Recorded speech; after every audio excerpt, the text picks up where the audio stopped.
Bà, chúng điệp xua phôn phôn xa xa nụ sơ thân nạ tì đọc bì từng ngọc khía đài cùng bung tại triêm bà lông sinh nhạc bát mà chúng sắc xa tu tì ạp phùm từng ngọc khía. Bà là cửu chú mua chi vị chất. Chỉ cửu bằng riêng một vị chia kênh vật chia đã một bì vị chia lai bà si sơ vật. Nếu không cam vị thi sẽ là riêng chúng nón thầm ấy. Bà ngày ní là gũ lực dốc nơi vị nhé xa xâm rạp phôn phôn từng ngọc khía triêm bà lông sinh nhạc bát nhiệt ngày khẳng một nứng. Bà hãy là bạnធ្វើការសម្រិតសម្រាំងនៅវិញ្ញាសាពិសេសពិសេសបាទហើយនេះជាផ្នែកទី2បន្តពីផ្នែកមុនណាបាទឥឡូវយើងទៅមើលផ្នែកបន្តទាំងអស់គ្នាអញ្ចឹងនៅកន្លែងនេះយើងពិនិត្យមើលទៅលើរមាំងទី3គឺលំហាត់ចំនួនកុំភ្លេចផ្នែកនេះគេឲ្យចំនួនកុំភ្លេច Z1 Z2 និង Z3 រួចគេឲ្យយើងគណនាប្រមាណវិធីផលដកនៃ Z2 ដក Z1 បាទផលចែករវាង Z2 ដក Z1 នៅលើ Z3 ផ្នែកខដូចគ្នាដែរគេឲ្យទៅសេជាទម្រង់ត្រីកោណមៀតនិងកណនាទម្រង់ស្វ័យគុណនៃចំនួនកុំភ្លេចនិងផ្នែកគោគេឲ្យបង្ហាញថា Z1 បាននឹងជាឫសនៃសមីការ Z ការ៉េស្មើនឹង2កតានឹងបាទឬការ៉េនៃ Z ដក4បាទអញ្ចឹងលំហាត់នេះគឺល្មមសម្រាប់កម្រិតប្រឡងឥឡូវទៅមើលដំណោះស្រាយជាមួយលោកគ្រូទាំងអស់គ្នាណាបាទអញ្ចឹងនៅផ្នែកនេះលោកគ្រូដាក់មកកណនា Z2 ដក Z1 Z2 ដក Z1 លើ Z3 អញ្ចឹងគោលដៅយើងដំបូងគេគឺកណនាផលដករវាង Z2 ដក Z1 អញ្ចឹងលោកគ្រូគ្រាន់តែចំនួន Z2 មកអញ្ចឹង Z2 របស់យើងគឺ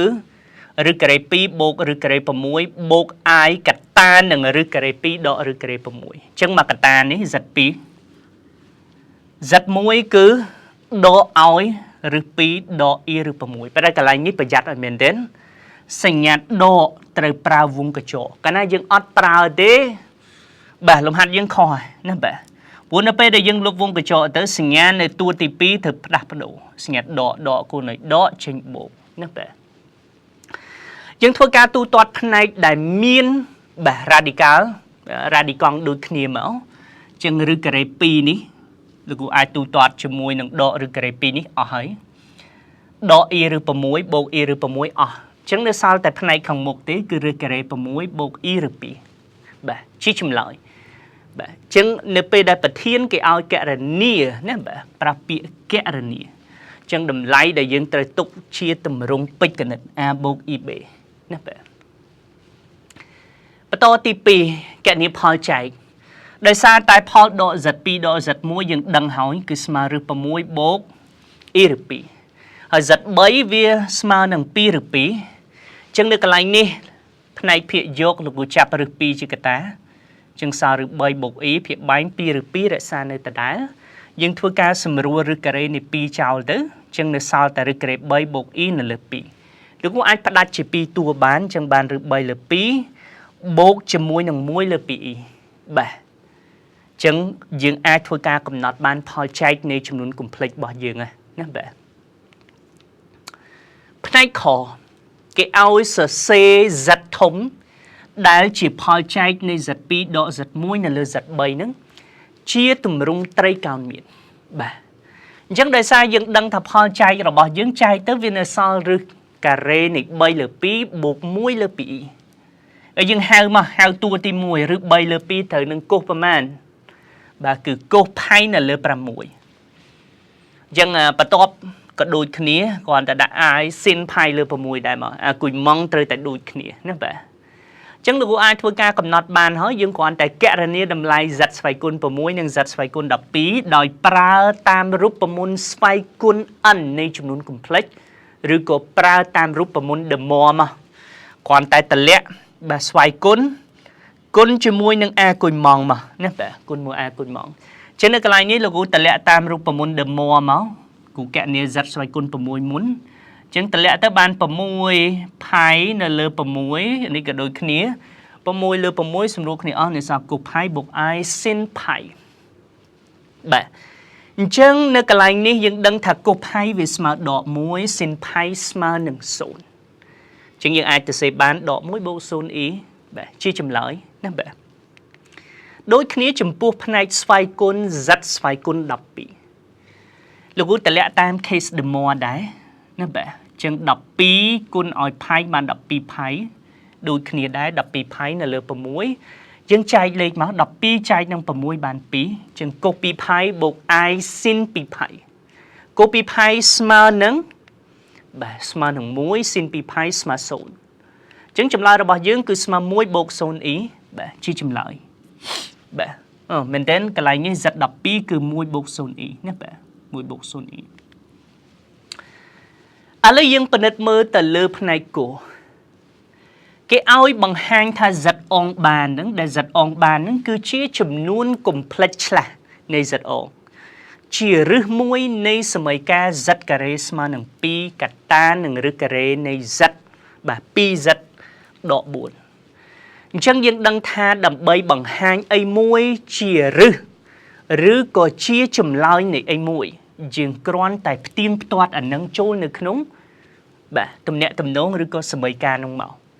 ជាងយើងដឹងថាប៉ះសិនបើ z អងបានហ្នឹងជារឹសនៃសមីការរបស់យើងលុះត្រាតែ z អងបានហ្នឹងបដូរខ្លួនឬក៏ផ្ទៀងផ្ទាត់នៅក្នុងទំនាក់ទំនងរបស់យើងអញ្ចឹងវាផ្ទៀងផ្ទាត់នៅក្នុងទំនាក់ទំនងហ្នឹងពី z ទៅជា z អងបានលើកជាការ៉េស្មើនឹង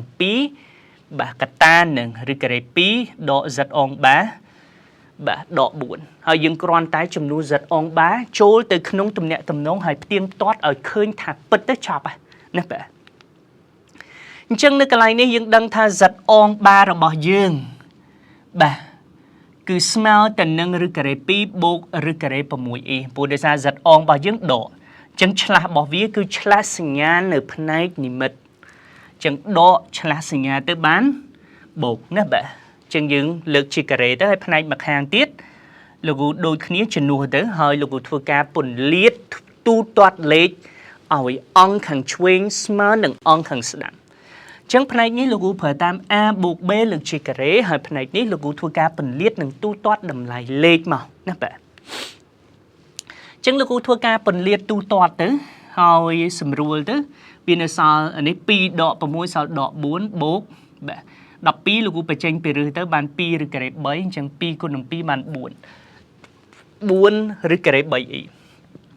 ផ្នែកនេះក៏ដូចគ្នាណាបាទនៅពេលដែលលោកគ្រូគុណ2បញ្ចូលទៅវាពិតមែនមានន័យថាតម្លៃខាងឆ្វេងស្មើនឹងខាងស្ដាំ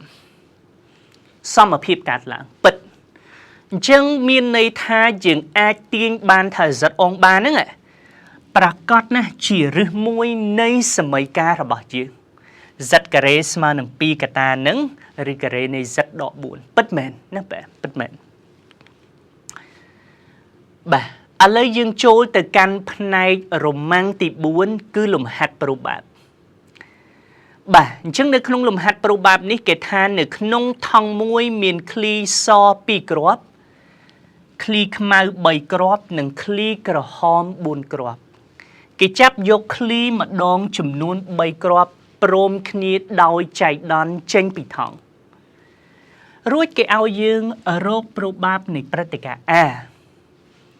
ចាប់បានឃ្លីពណ៌ស1គ្រាប់និងឃ្លីពណ៌ក្រហម2គ្រាប់បាទ B ចាប់បានឃ្លីពណ៌ខ្មៅយ៉ាងតិច2គ្រាប់ C ចាប់បានឃ្លីពណ៌ខុសគ្នាទាំង3បាទអញ្ចឹងលំហាត់របស់យើងមាន3ព្រឹត្តិការណ៍អញ្ចឹងប្រូបាបដែលត្រូវរកនឹងគឺ3ដូចគ្នាណាបាទ3ដូចគ្នាឥឡូវយើងទៅមើលដំណោះស្រាយជាមួយលោកគ្រូណាបាទ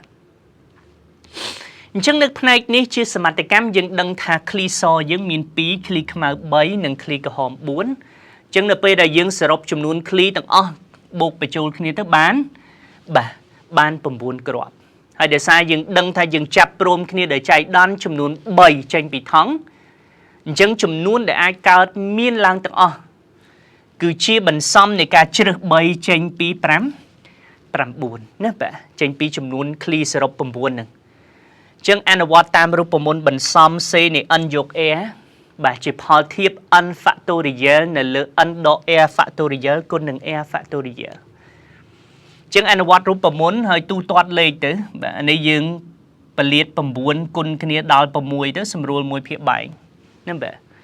ជាងយើងបាន9គុណ8គុណ7នៅលើ2គុណឲ្យ3សម្រួលទៅវាស្មើនឹង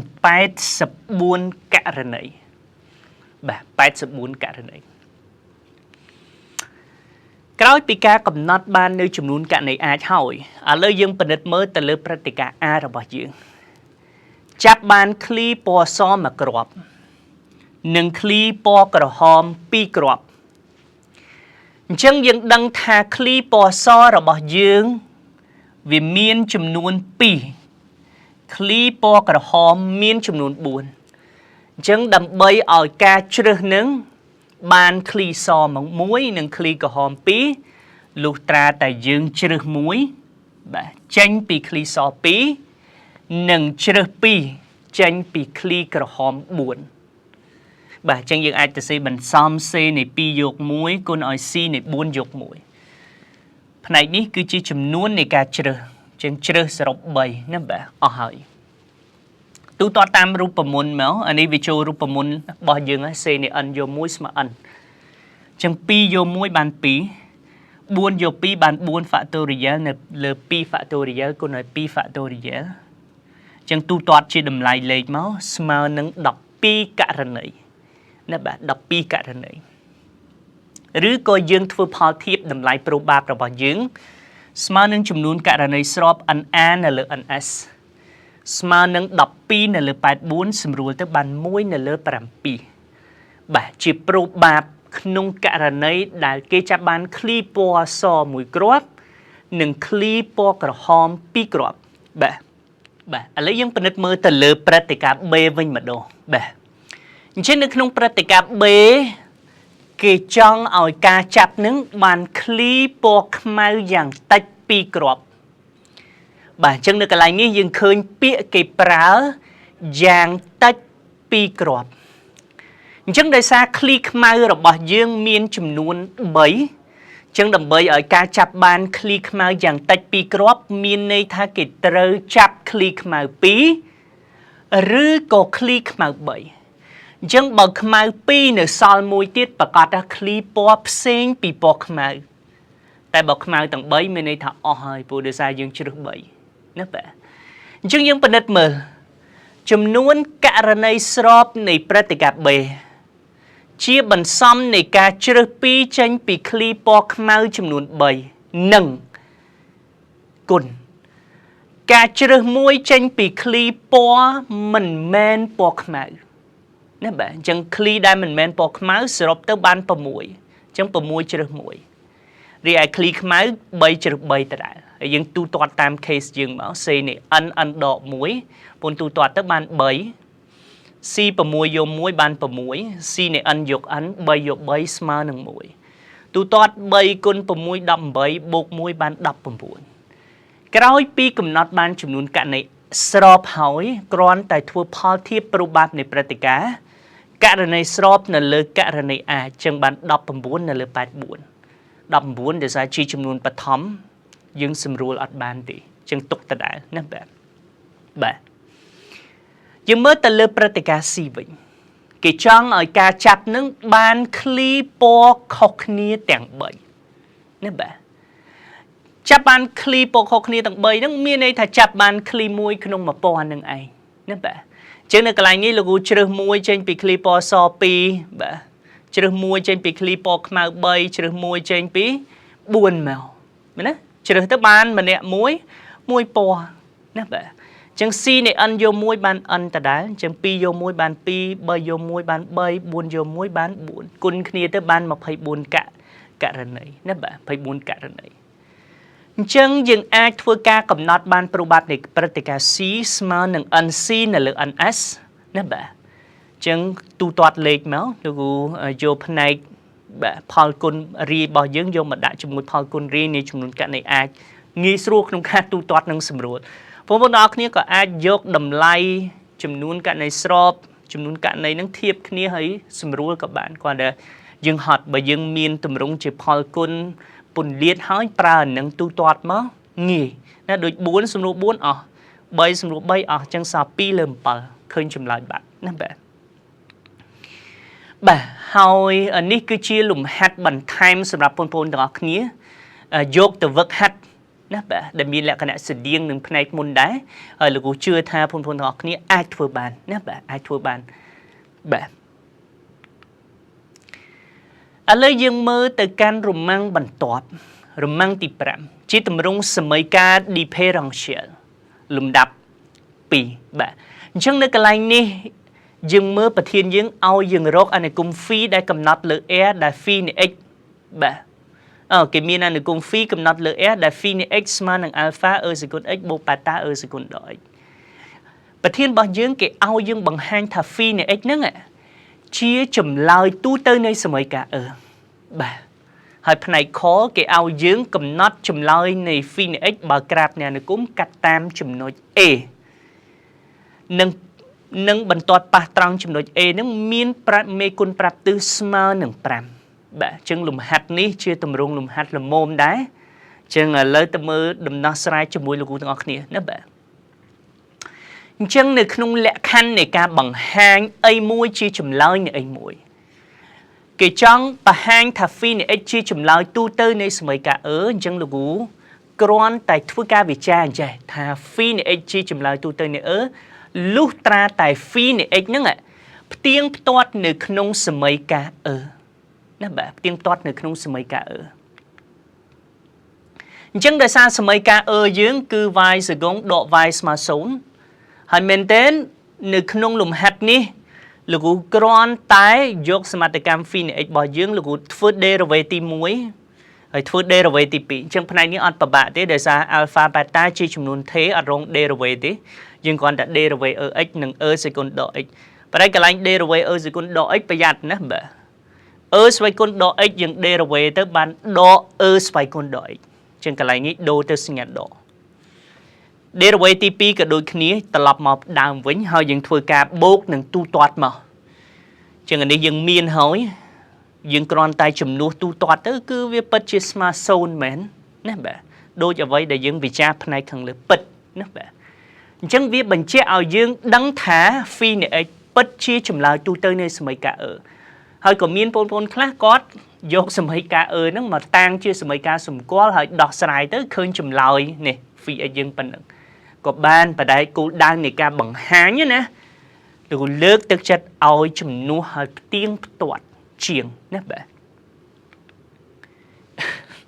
ផ្នែកខកំណត់ចម្លើយ phi នៃ x មួយបើក្រាបនៃអនុគមកាត់តាមចំណុច A ហើយមានបន្ទាត់ប៉ះត្រង់ចំណុច A ហ្នឹងមេគុណប្រាប់ទិសរបស់វាស្មើនឹង5បាទអញ្ចឹងជាលក្ខខណ្ឌដែលឲ្យយើងកំណត់នៅតម្លៃ alpha និង beta នឹងឯងយើងមើលសមត្ថកម្ម phi នៃ x របស់យើងមានហើយសួរគេឲ្យយើងកំណត់អីទៀតបើ phi នៃ x មានប៉ុណ្្នឹងហើយហ្នឹងពោលគឺឲ្យរក alpha beta នេះនៅក្នុងលក្ខខណ្ឌដែលកាត់តាមចំណុច A ហើយប៉ះនឹងបន្ទាត់មួយដែលមានមេគុណប្រាប់ទិសស្មើ5អញ្ចឹងនៅក្នុង case នេះលោកគ្រូ raise ជាសមត្ថកម្មហើយលោកគ្រូកំណត់បាន2លក្ខខណ្ឌកាត់ទី1មានន័យថា phi នៃ x របស់យើងកាត់ត្រង់ចំណុចដែលមាន abscissa ស្មើលិន2 ordinate ស្មើដក1អញ្ចឹងផ្ទៀងផ្ទាត់លក្ខខណ្ឌ phi លិន2ស្មើនឹងដក1បានមួយលក្ខខណ្ឌប៉ះអញ្ចឹងជា derivative ត្រង់ចំណុច abscissa ហ្នឹងប៉ះត្រង់ abscissa ហ្នឹងចឹងបាន phi prime នៃលិន2ស្មើនឹង5ជាតម្លៃមេគុណប្រាប់ទិសព្រោះយើងដឹងថា derivative ត្រង់ចំណុចត្រង់មួយចំណុចប៉ះហ្នឹងជាមេគុណប្រាប់ទិសចឹងមេគុណប្រាប់ទិសស្មើនឹង5ចឹងលោកគ្រូដាក់ស្មើ5មកយើងកំណត់បានលក្ខខណ្ឌ2នឹងហើយចំនួនចូលទៅក្នុងទំនាក់ទំនងនៃអនុគមចម្លើយទូទៅរបស់យើងអញ្ចឹងកន្លែងណាមាន x លោកគ្រូបដូរទៅជាលិននៃ2ណាបាទបដូរទៅលិន2ប៉ុន្តែនៅកន្លែងទូទាត់នេះទៀតសោតប្រយ័ត្នប្រយែងណាបងប្អូនអរគ្នាប្រយ័ត្នប្រយែងយើងមើលទៅលើលក្ខខណ្ឌ1គឺ ស្វ័យគុណដកលិន2នេះកូនសិស្សច្រឡំអានឹងច្រើនណាបាទអញ្ចឹងយើងដឹងថា ស្វ័យគុណដកលិន2ហ្នឹងគូអាចបោះសញ្ញាដកមុខលិនហ្នឹងទៅជាស្វ័យគុណ2ស្វ័យគុណដក1អញ្ចឹងវាចូលរូបមន្ត ស្វ័យគុណលិន A វាបាន A យើងគឺ2ស្វ័យគុណដក1ហ្នឹងឬក៏ស្មើ1លើ2អញ្ចឹងសបញ្ជាក់ឲ្យឃើញថា ស្វ័យគុណដកលិន2ហ្នឹងគូអាចជំនួសសរសេរដោយ1នៅលើ2ផ្នែកភាគបាយនេះផ្នែកខាងក្រោមទំនាក់ទំនង2ក៏ដូចគ្នាលោកគ្រូអាចបដូរមក2ហ្នឹង